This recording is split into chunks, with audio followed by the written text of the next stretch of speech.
Hello YouTube, it is Purple Love here, Brad, for those of you who know me that way, and I'm here to bring you another episode, so let's begin. I do want to warn you now that I did have to speed it up just a little bit to fit into my 15-minute mark, but anyways, so it shouldn't be too noticeable.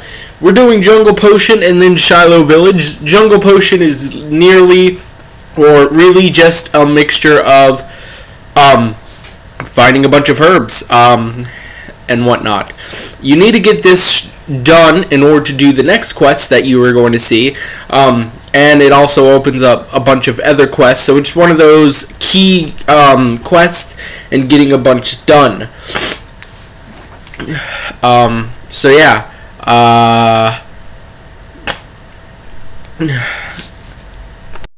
anyways, where was I? So you pretty much have to collect these items. There's 5 different items in total. This is the first one. I can't think of what it's called at the moment. Snakeweed. There we go. Sorry. So you collect that, and then you move on your way to, after you turn this in, to the next place. Now the next place, again, I can't remember all the weed names because I did this earlier today, and as I'm recording, or not recording this bit, but as I'm editing this bit, it is almost midnight, so I don't remember everything I did, but it was pain in the butt, so I apologize that I can't remember everything off the top of my lungs, off the top of my head, not lungs, because that's, anyways. So this next herb you have to find by the beetle thingies. I had a hard time finding it at first, and then I kind of looked it up and I was like, oh, there it is, okay, after getting viciously mauled to death. So this next place is literally right behind this area. I wasn't paying attention, so I missed it by far, but it's actually right there, and I went away. But you just search in some of the ash stuff, and you'll end up finding it. It's like right in there. Clean it up real good and call it good. So we continue to the next spot. Now the next spot, I believe this is the final, no, there's 2 more.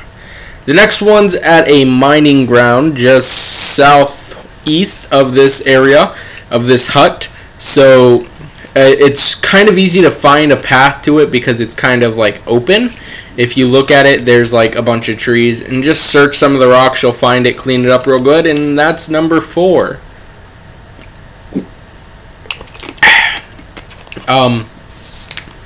Now the next one and the final one is going to be back where those bugs were, but a little further back.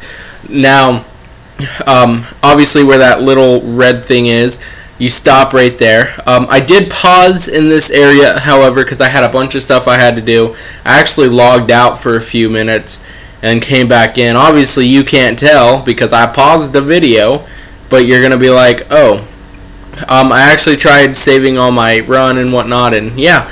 So once that was done, I went, searched a bunch of these, trying not to get killed by these ogre thingamajigs, whatever they are. After searching 2 of them, I finally found what I was looking for. You walked up, and it's time to go turn the quest. Like I said, this was very important for the whole next bit, which took me quite a while to complete. This is overall, these 2 quests are about 40-45 minutes of footage, but it was a lot of fun. So let's get into Shilo Village. This is a very important thing for many reasons. One, because you can do gem mining, which is what I started to do finally. I got 40 mining, and then I went and started doing gem mining and got a few more mining levels. It's also the best place to power level fishing, plus the fact that you can actually keep your stuff, and it's even faster than Barbarian Village by far. So it's definitely, if you want to do a good quest and you want to be able to train and earn money and whatnot, definitely do this. It's super easy. It's time consuming. It took a long time, but everything I have on me is all I needed.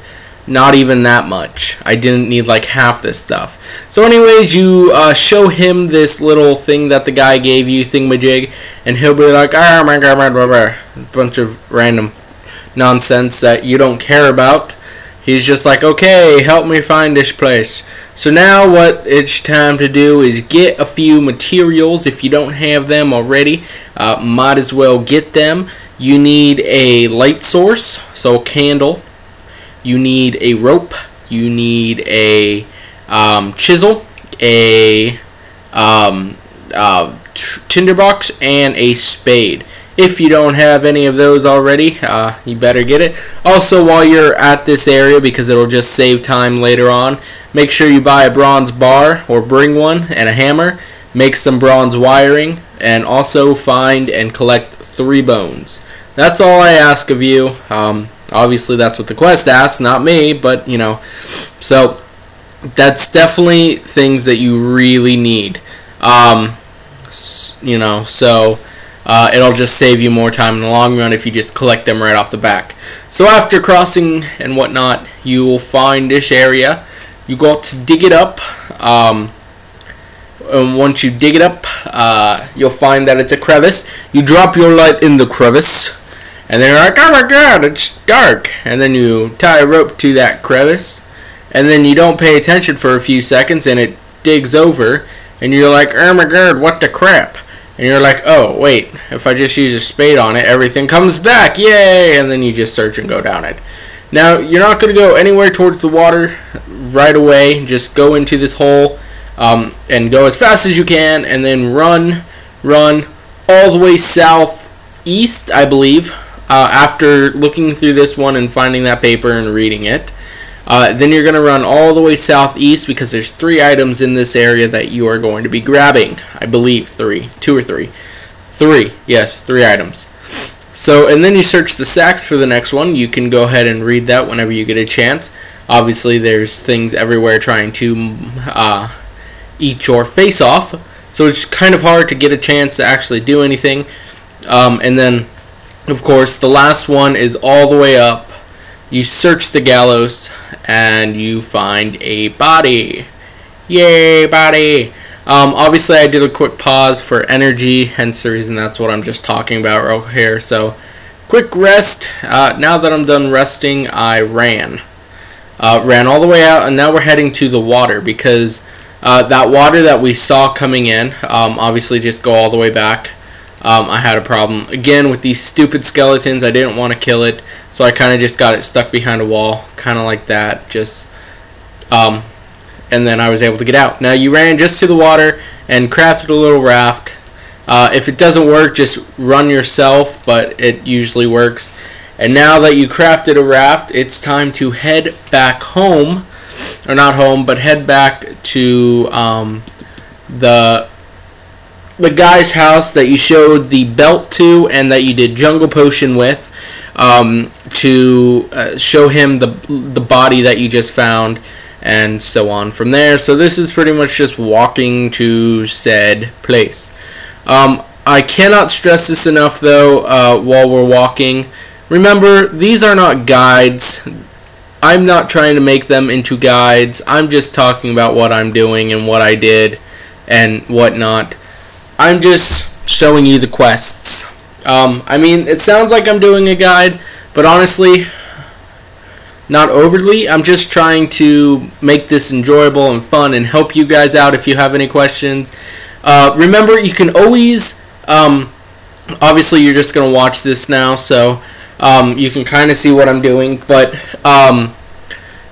I do want to say, if you ever have any questions, please go ahead and in the comment section below, or message me on Facebook or Twitter, because those are in the comment section below, on my other YouTube channel if you want, or on this YouTube channel, or if you see me online and you want to add me on RuneScape, please feel free. I don't bite. I'm always here to help.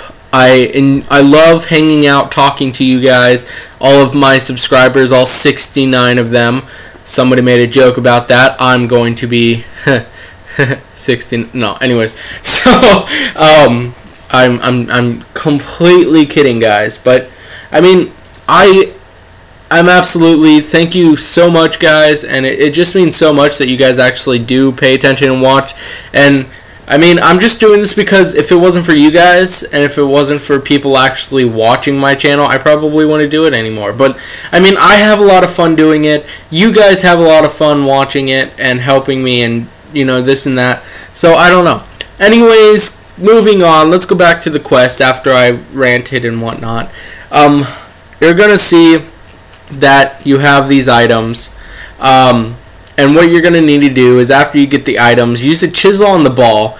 It'll make beads, and then you're gonna use the beads on the bronze wire, and you're gonna make the beads of the dead. Now these are going to be a key role. Oh wow, excuse me. A key role in what's about to happen. So it's almost time for that dreaded boss fight. Surprisingly enough, it wasn't that hard, because if you there's not per se a safe spot that you would think of anyways. You just get them trapped behind the table in such a way that they can't attack you, which is perfect, and you're gonna see that, and it's definitely something that really helped. So once you have the beads and you show him, talk to him and whatnot, it's time to go find that area at where you're going to fight the boss. So let's go to the boss. Yeah.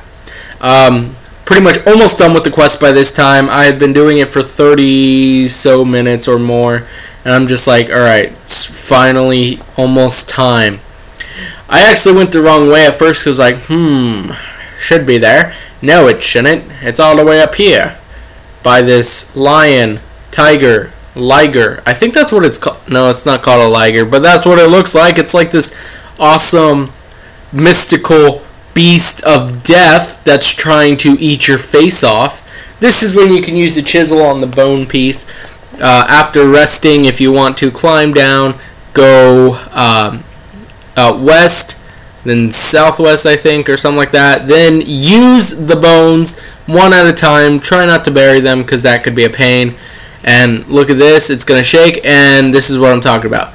If you get them right there, if you get them in that corner, they cannot attack you, which is awesome. Like I said, this is going to take a while, because it did. I did end up getting a HP, and I ended up getting a mage level, which I was super happy about, because I wanted my 45 mage the whole time, and I was like, I need that for teleporting to Camelot and whatnot, and I was super happy that I was able to just get that while fighting this boss mob thingy-majig. So I was pretty happy that I actually leveled up. It was pretty cool, and I was able to kill this thing with using fire spells. If you want an easier way to do it, if you don't have high stats, use fire spells, because those are the best. It's the most weakest too, is fire spells, all three forms. So use fire, whatever you can. In my case, I'm using Fire Blast, I believe, the one that looks like a lightning bolt. Harry Potter scar. You want to know how I got these scars? Yeah, no, I'm not an impressionist person or whatnot. So after you kill this, there's going to be a body on the table that you're going to pick up, and you're going to take that to the final resting place to finish the quest. So once you pick that body up, it's time. So you just leave this area the same way you came in. It's pretty straightforward if you don't know. At this point, I paused to get there, because I was like, you don't want to watch me walk all the way back, and I didn't want to whatever. So we went back to this place, and then of course back down to where we got the stuff for the beads and whatnot, and called it good. And now once you do that, you will finish off. You will get some crafting experience after this magic lady pops out, and you're all good to go. So thanks for watching, guys. Hope you enjoyed. Talk to you later, YouTube. Have a amazing day. See you later. Bye, YouTube.